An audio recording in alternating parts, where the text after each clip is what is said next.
J'ai soif de ta présence, divin chef de ma foi. Dans ma faiblesse immense, que ferais-je sans toi? Chaque jour, à chaque heure, j'ai... Alors je vais demander l'attention, maximum d'attention, surtout pour les plus jeunes, parce que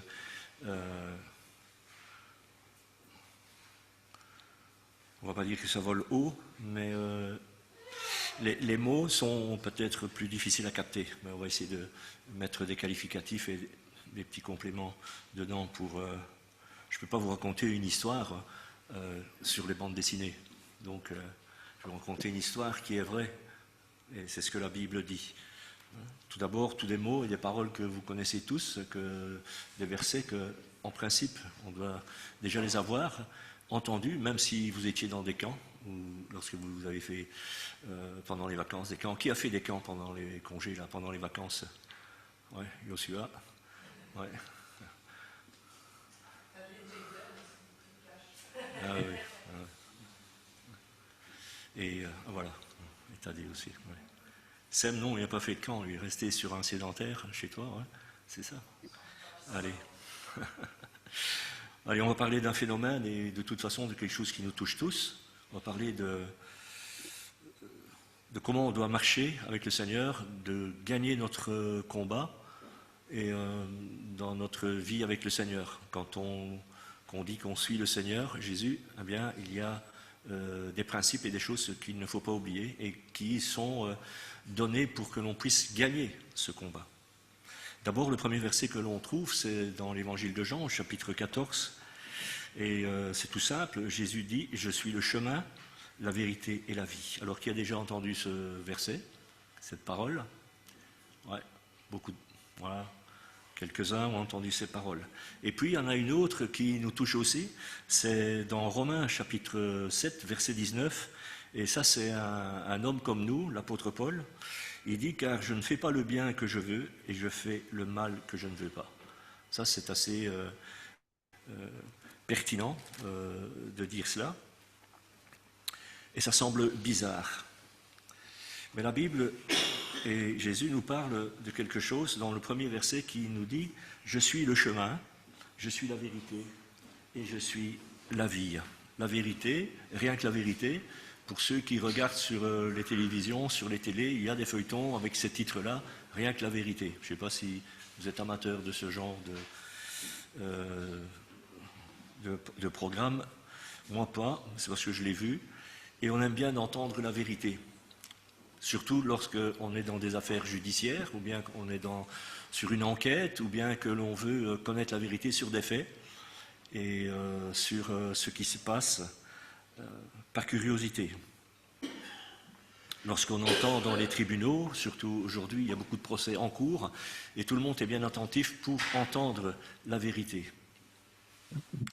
Mais il faut savoir une chose, c'est que la vérité, c'est le contraire du mensonge. Mais elle attire quand même. Quelqu'un a dit d'ailleurs, rien n'est plus dérangeant que la vérité. Est-ce que vous êtes d'accord avec cela? Non. Rien n'est plus dérangeant que la vérité. D'accord, c'est son opinion. Donc Blaise Pascal, qui était un philosophe et qui disait que s'approcher de Dieu, ça se fait dans une relation, et a écrit ceci: « Nous souhaitons la vérité et ne trouvons qu'incertitude ». Et puis il y a un auteur anglais qui a aussi écrit ça dans un bouquin, « Dans ces temps de tromperie universelle », et c'est vrai, on vit cette époque-là, dire la vérité devient un acte révolutionnaire. Alors on aurait beaucoup à dire sur la vérité. Mais pour nous, frères et sœurs, on pourrait se poser la question, comme Pilate l'a posée à Jésus, de façon moqueuse et ironique, lors de ce procès qui était arrangé, quand Pilate a dit à Jésus « Qu'est-ce que la vérité ?» Et Jésus n'a pas répondu. Il l'a laissé avec sa question. Et nous, qu'est-ce que la vérité pour nous? Mais la parole nous apporte un support sur la vérité. Comment on peut être vrai dans notre vie avec le Seigneur et vivre sans tomber, comme l'apôtre Paul vient de nous le dire, car je ne fais pas le bien que je veux et je fais le mal que je ne veux pas. Mais heureusement, il apporte une solution quand il dit dans 2 Corinthiens chapitre 2, verset 14, il dit « Grâce soit rendue à Dieu qui nous fait toujours triompher en Christ, qui nous fait toujours gagner en Christ. » Alors je pense que vous êtes d'accord aussi quand on se dit que c'est difficile de garder de la hauteur et de maintenir le cap dans notre vie de disciple. Pourrait-on d'ailleurs affirmer d'avoir toujours été dans la volonté du Seigneur, de ne jamais avoir dérapé et de ne jamais avoir fauté aussi à ses yeux? On se rappelle cette phrase et on va les répéter assez souvent. « Je ne fais pas le bien que je veux et je fais le mal que je ne veux pas. » Alors ce verset, à lui seul, résume des situations qu'on a probablement déjà vécues. Soyons honnêtes, même dans les détails de notre vie, dans notre combat, dans notre marche avec le Seigneur. Parce que là, dans ces paroles-là, je ne fais pas le bien que je veux, mais je fais le mal que je ne veux pas. On voit donc un homme comme nous, l'apôtre Paul en l'occurrence, qui veut faire le bien, mais qui n'y arrive pas. Il ne veut pas faire le mal, il veut faire le bien. Et au verset 20, il dit, même un peu plus loin, « Et si je fais ce que je ne veux pas, ce n'est plus moi qui le fais, c'est le péché qui habite en moi. » Jusque-là, ça va, les ados, les plus jeunes? Vous captez? Et après, il va se faire quelque part son procès, il va dire, au verset 24, « Misérable que je suis ». Et quelquefois, on est tellement loin dans sa vie avec le Seigneur, ou bien on se rend compte qu'il y a des choses qui ne vont pas, qu'on est un peu de travers, et on se dit, comment m'en sortir? Alors que nous sommes chrétiens, nous sommes repentis, comme l'apôtre Paul.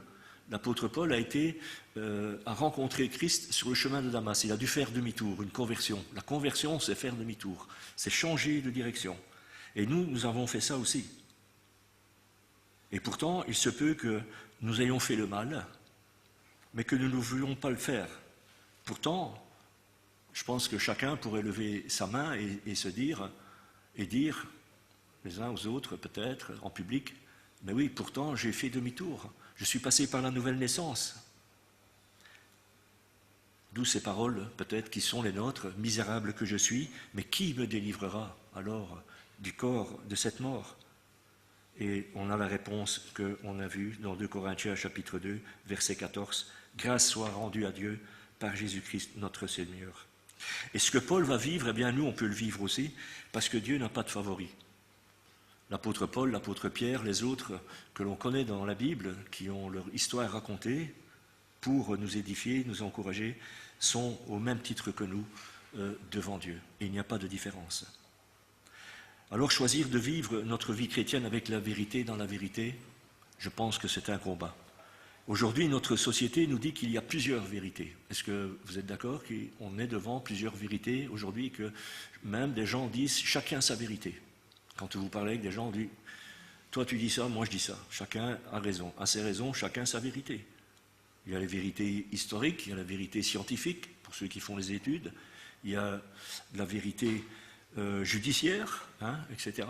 Et tout ça est dans notre monde et défile devant nous. Mais justement, pour les plus jeunes, quand ils se posent la question, comment faire et comment discerner le vrai du faux?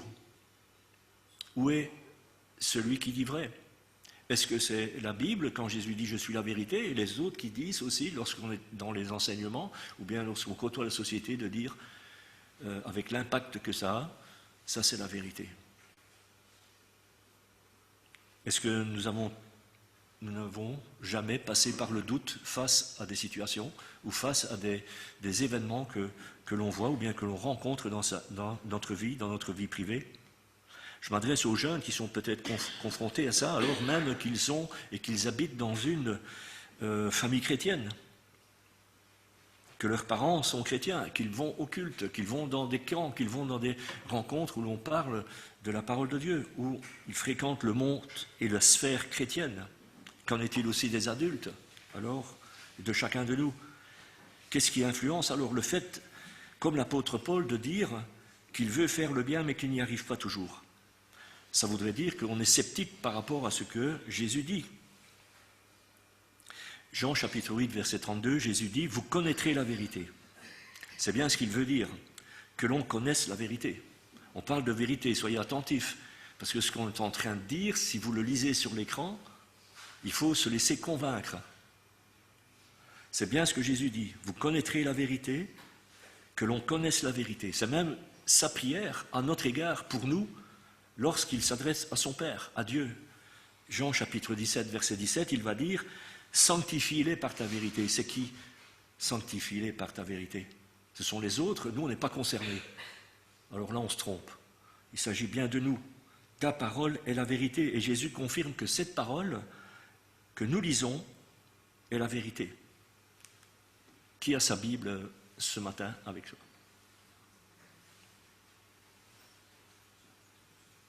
On devrait voir toutes les mains se lever et avoir sa Bible. Ouais. Ta parole est la vérité.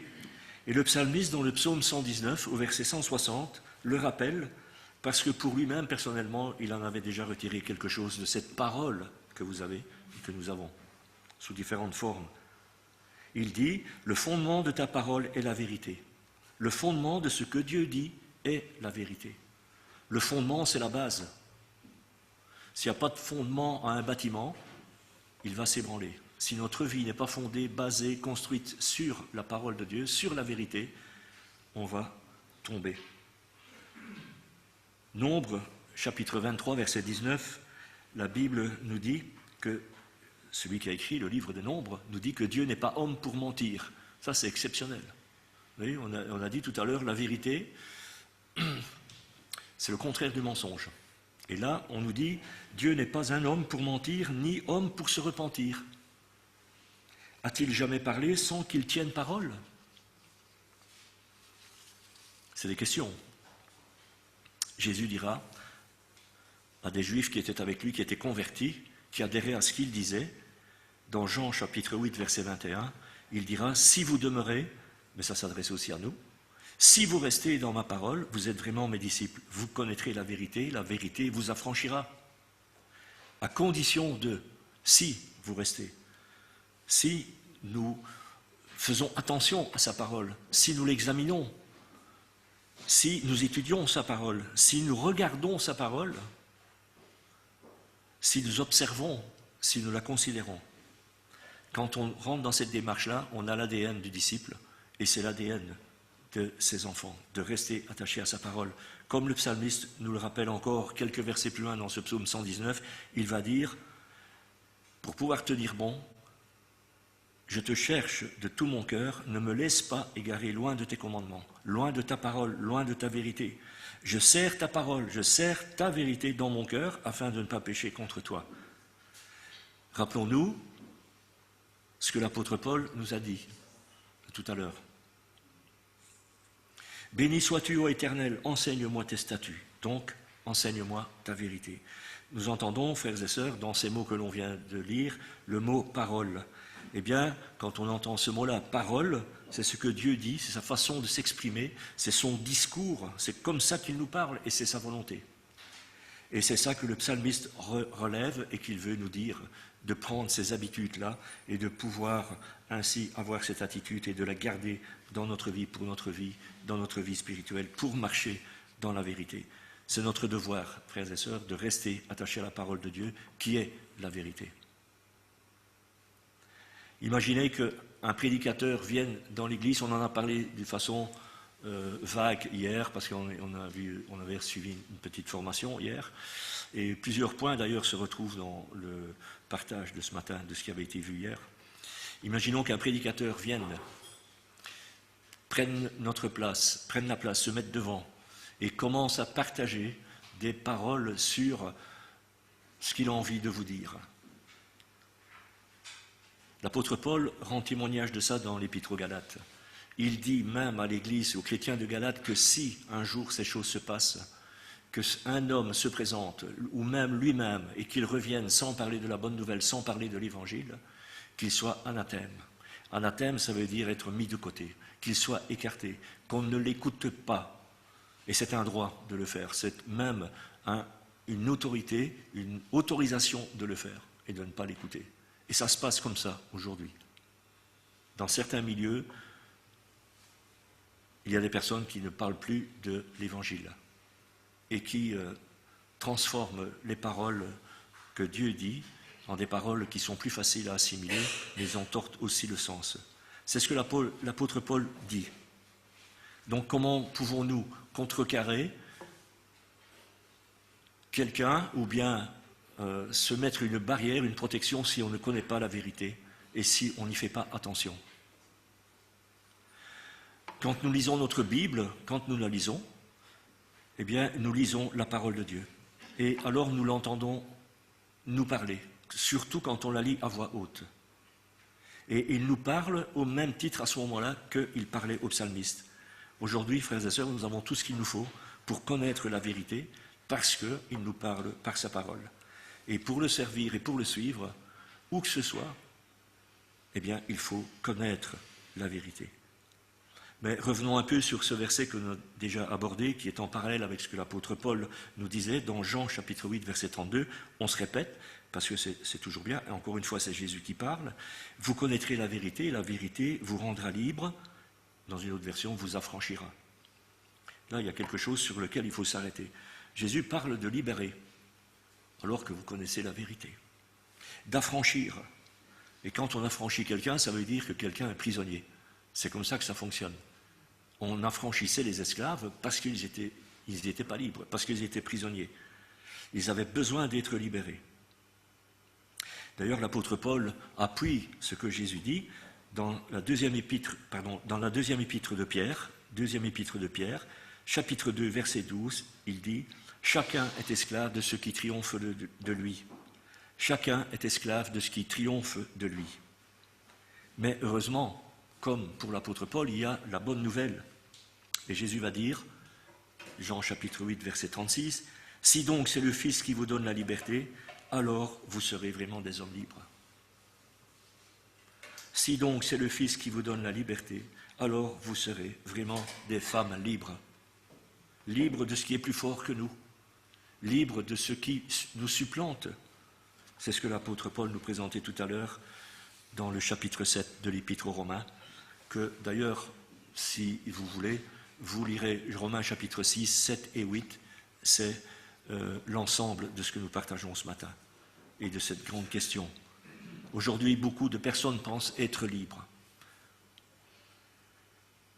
On est dans la rue, on a des calicots sur lesquels il fait écrit « Je suis libre »,« freedom »,« indépendance »,« liberté ».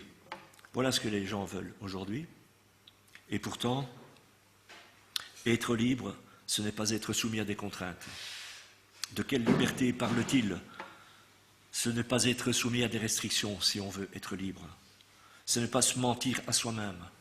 C'est être libre devant des choix, de les faire soi-même, sans ajout de personne, sans aide de support. C'est de son propre choix. Libre.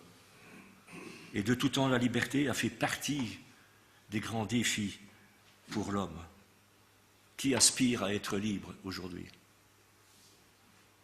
Est-ce que cette idée, cette pensée vous a déjà traversé? Je voudrais être libre, dans le sens d'être tranquille peut-être. Oui, on utilise le mot. Mais la Bible dit que le seul moyen d'être libre, c'est d'être affranchi par le Fils. Vous connaîtrez la vérité et la vérité vous rendra libre. Parce qu'il a la puissance de nous libérer. On peut se poser la question, mais de nous libérer de quoi?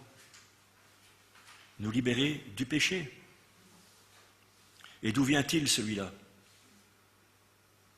D'où vient le péché? Comment est-il entré dans notre monde? Genèse chapitre 1, verset 28, la Bible dit que les deux personnes à avoir côtoyé le mensonge et avoir accepté le mensonge, c'est Adam et Ève. Ils ont douté des paroles de Dieu qui disaient vrai. Rappelons-nous, Dieu dit, et ce qu'il dit est la vérité. Et ils se sont laissés corrompre par le serpent symbolisé par le diable, qui, lui, les a infectés par son venin, le mensonge. Ils y ont cru et ont contaminé, Adam et Ève, l'humanité, la race humaine, ainsi le péché est entré dans le monde par le mensonge. C'est ce que Jésus dit. Et le diable est le père du mensonge. Jean chapitre 8, verset 44. Jésus dit ceci.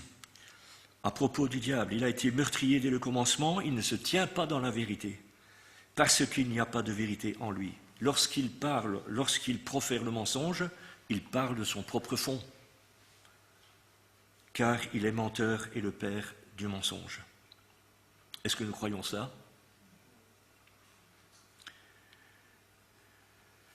Nous savons bien et honnêtement chacun que, même si nous sommes des chrétiens déjà engagés, que nous sommes vrais et authentiques, qu'il arrive des moments où nous pouvons être bombardés par des pensées de toutes sortes, et aussi des choses qui ne sont pas très nobles, qui sont en contresens dans notre vie et qui ne sont pas dans le sens de la volonté de Dieu non plus, et qu'il y a des mensonges et des pensées qui vont faire leur chemin tout doucement dans notre vie, et qu'on peut appeler la médisance, l'amertume, la jalousie, et encore, etc., etc., etc. Et alors nous écoutons ces mensonges, et nous tombons dans le jeu de l'adversaire, et c'est comme ça que ça fonctionne. La vérité libère et le mensonge rend prisonnier, le mensonge asservi. Mais pour nous, frères et sœurs, c'est nous qui détenons les clés qui nous aideront pour vivre dans la vérité. Est-ce que nous pouvons dire et confirmer, convaincus, est-ce que nous sommes convaincus que Jésus est la vérité et que ce qu'il dit est la vérité? Ce qu'il dit, lorsque nous lisons et que nous l'entendons, n'aura de l'effet dans notre vie qu'à partir du moment où nous le croyons. Et de la même manière, le mensonge, eh bien, n'aura de l'effet dans notre vie qu'à partir du moment où nous allons le croire. Nous savons bien qu'il y a des gens qui mentent toujours. Est-ce que vous avez déjà côtoyé des gens qui mentent? Est-ce que vous avez déjà perçu des personnes qui mentent alentour de vous lorsque vous êtes dans des cercles relationnels dans la société? Ils mentent beaucoup, ils ne savent plus à quel moment ils ont menti, ils ne savent plus non plus ce qu'ils ont dit. D'ailleurs, aujourd'hui, on croit celui qui ment plus que celui qui dit la vérité. C'est d'ailleurs pour ça que il y a tellement, un procès prend tellement de temps lorsqu'il y a une affaire judiciaire, lorsqu'il y a une vérité judiciaire à découvrir, ça prend tellement de temps. Il y a beaucoup de fausses nouvelles, mais ce sont des mensonges. Est-ce qu'on entend aujourd'hui des fausses nouvelles? Apparemment, il n'y en a pas beaucoup. Pourtant, il y en a beaucoup. Donc, il y a beaucoup de fausses nouvelles, mais ce sont des mensonges. Et beaucoup de gens vont croire le mensonge.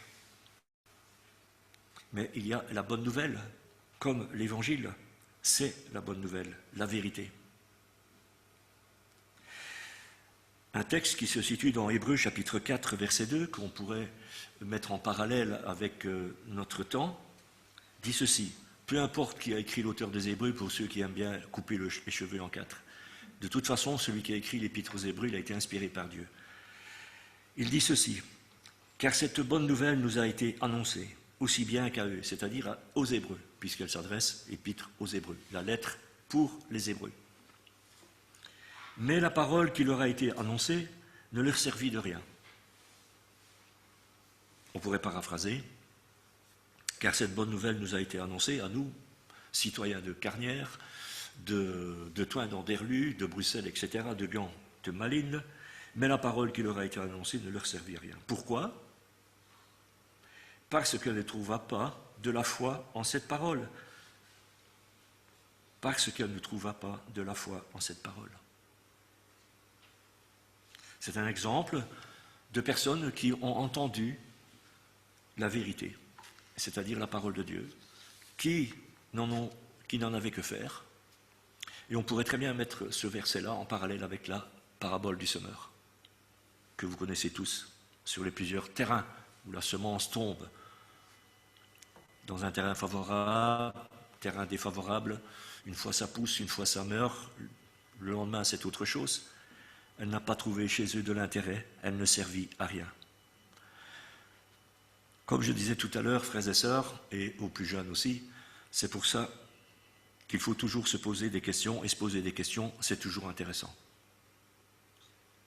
Alors pourquoi, par exemple, on se pose cette question-ci, pourquoi suis-je présent aujourd'hui? Pourquoi suis-je venu? Qu'est-ce que je suis venu faire? À chacun sa réponse. Au-delà encore, peut-être, de se dire, est-ce que mon cœur est bien disposé aujourd'hui et réceptif pour entendre ce que Dieu va me dire, que ce soit au travers d'un message ou bien que ce soit au travers de la Sainte Seine, de celui qui va présider ou bien de celui qui va proposer un chant, ou bien au travers des textes qui défilent sur l'écran, ou bien au travers d'une parole d'un frère ou d'une sœur, lorsque l'on partage, soit avant le culte ou après le culte. Qu'est-ce que je suis venu faire? Et pour les plus jeunes, ils se conditionnaient et de se dire, je laisse tomber mes outils qui sont aujourd'hui à la mode, c'est-à-dire les smarts et les téléphones, et tout ce qu'ils peuvent m'apporter, parce qu'ils peuvent me distraire, parce que moi je ne suis pas des fois convaincu que quand on zappe en disant Hébreux chapitre 4 verset 32, qu'on a pris Hébreux chapitre 4 verset 32, on peut très bien tomber sur un coup de pub ou bien un WhatsApp, n'importe quoi. Tandis que quand on a sa Bible, je vous crois, mais je pourrais douter, tandis que quand on a sa Bible, si on l'ouvre, il n'y a pas à côté des choses pour se distraire. On a le texte devant soi, on est dedans, on est plongé dedans. Ça, c'est ma façon de voir. J'oublie mon smart, je viens avec un cœur réceptif, j'oublie, je mets entre parenthèses tout ce qui est alentour de moi, et je rentre dans la vérité. Je recherche pour ma vie à être dans la vérité et à rester vrai avec Dieu. Je retiens sa vérité.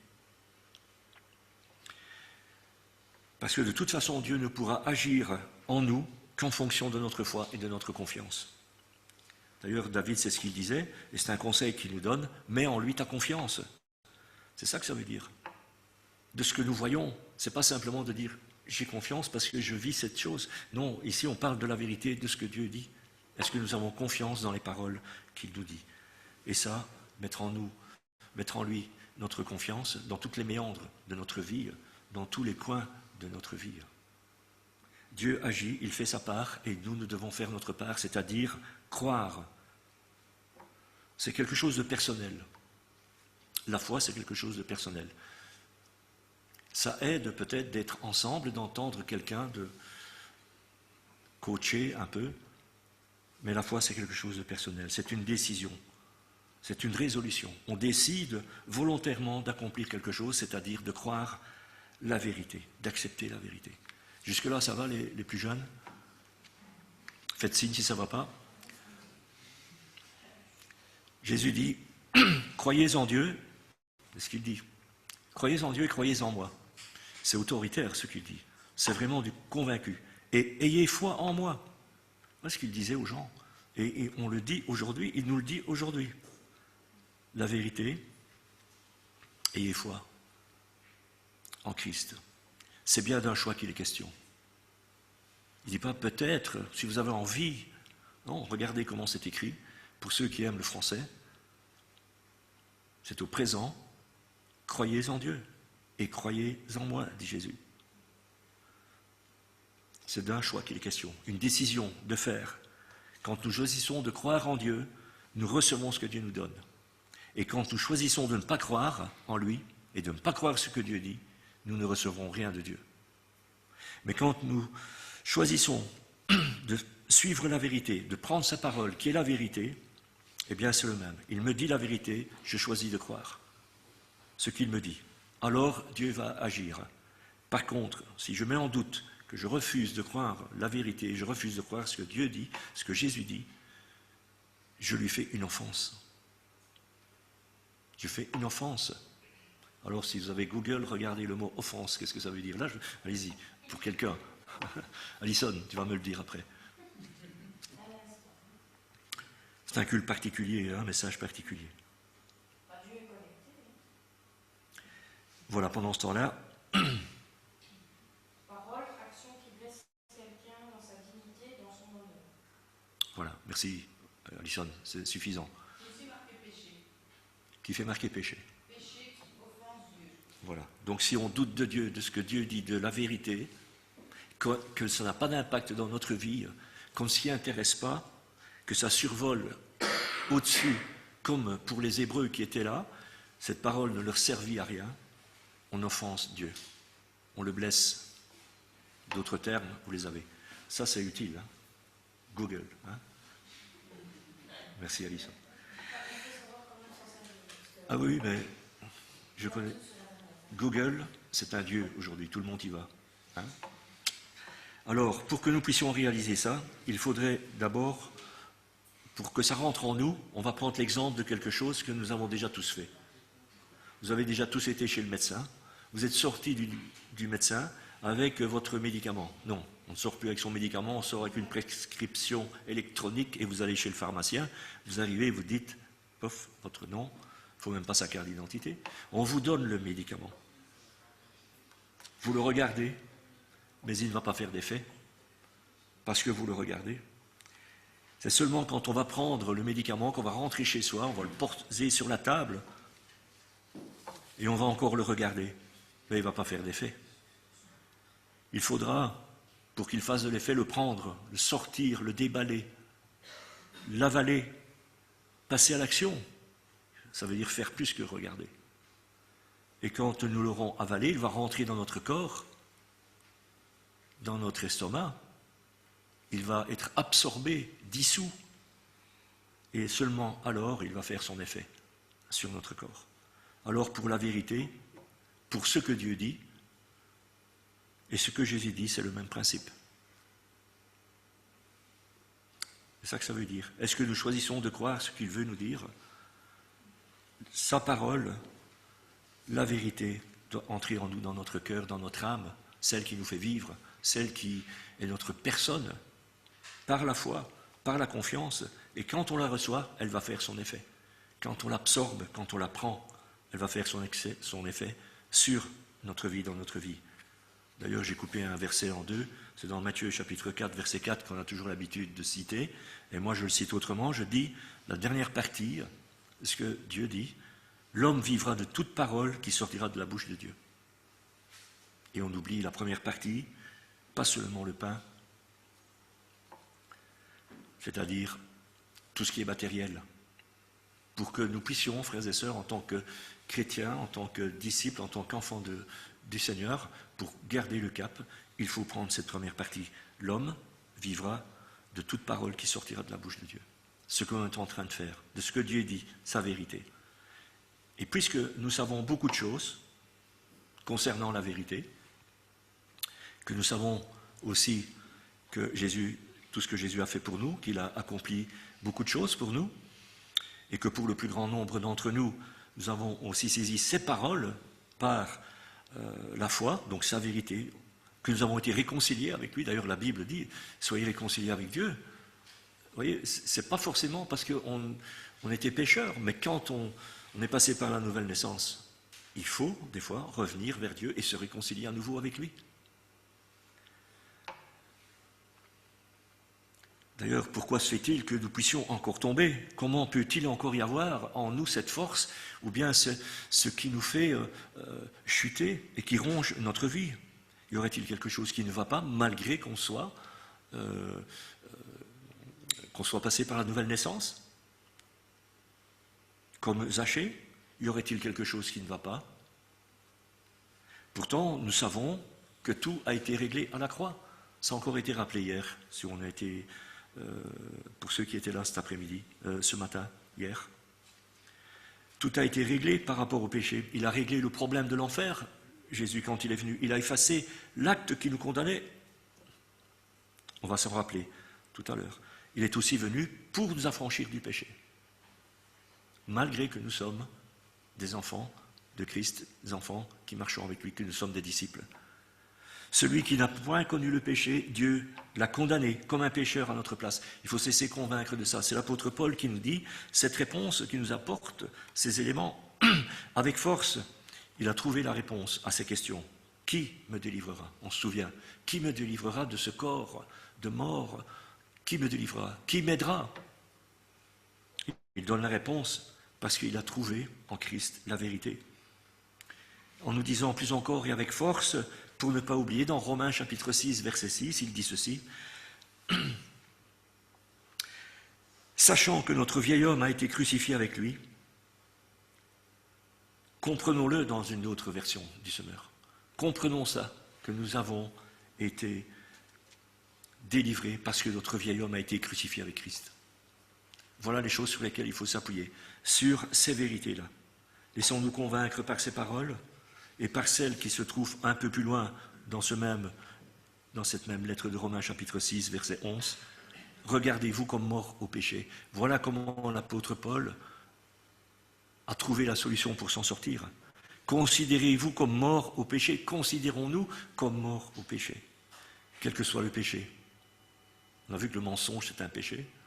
Petit péché, grand péché, il n'y en a pas. C'est un péché. Verset 12 de cette même épître, chapitre 6.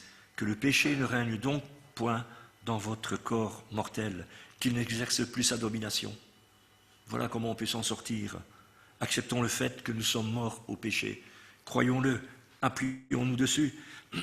C'est la vérité, et si nous croyons ça, le péché ne régnera plus dans notre corps, dans mon corps. C'est le résultat de ce que Jésus a fait à la croix. C'est pourquoi Jésus a dit, tout est accompli. Jean chapitre 19. Et Paul rajoute encore, dans Romains chapitre 8, que je vous ai invité à lire, comme je vous l'ai dit tout à l'heure, Romains 6, Romains 7, Romains 8, ça vaut la peine. On répond à cette question encore, qui me délivrera? Pour confirmer, qui me délivrera? Il nous a donné l'Esprit de Dieu en nous. Lorsque l'on se convertit, lorsque l'on passe par la nouvelle naissance, qu'on fait demi-tour, qui peut briser le péché dans notre vie, c'est la puissance de son Esprit qui vit en nous. La puissance de son Esprit qui vit en nous. La foi, frères et sœurs, reste un combat. Je pense que vous êtes d'accord avec ça. Pour garder le pied ferme, pour maintenir le cap, on est tous dans un combat.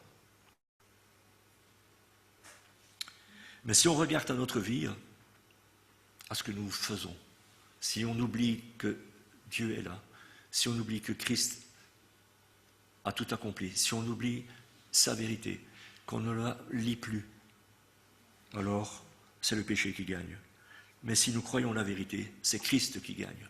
Et l'apôtre Paul, il a voulu partager ça aussi avec son jeune ami Timothée. Dans 2 Timothée chapitre 4, verset 7, à son ami, il dit ceci, il faut combattre.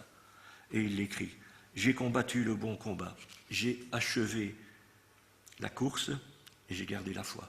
En d'autres termes, j'ai gardé confiance. On vient de le voir, frères et sœurs, on peut avoir chacun des défaillances dans notre vie, malgré que nous croyons en lui et que nous l'aimons. Ça, c'est très possible. Il le sait. Et nous devons être reconnaissants d'avoir un Seigneur qui nous comprend et qui sait ce que nous vivons et qui nous soutient. Mais aussi, heureusement que son amour pour nous ne dépend pas de ce que nous faisons, ni non plus de ce que nous sommes. Donc on peut réaliser qu'on a un grand Dieu. Et rappelons-nous que son amour sera toujours là.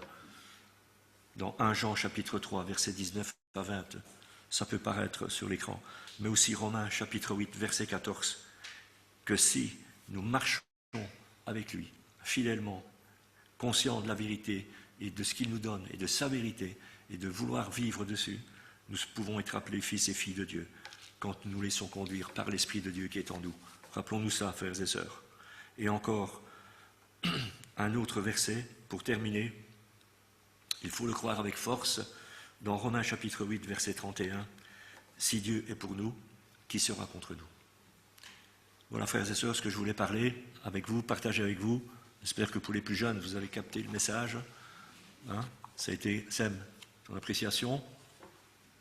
Tu veux qu'on répète le message, qu'on reprenne encore? Il n'y a pas de signe, Sam, l'expérience. Fais-moi un petit signe, comme ça. Ok. Merci. Sous la pression, sous la tension.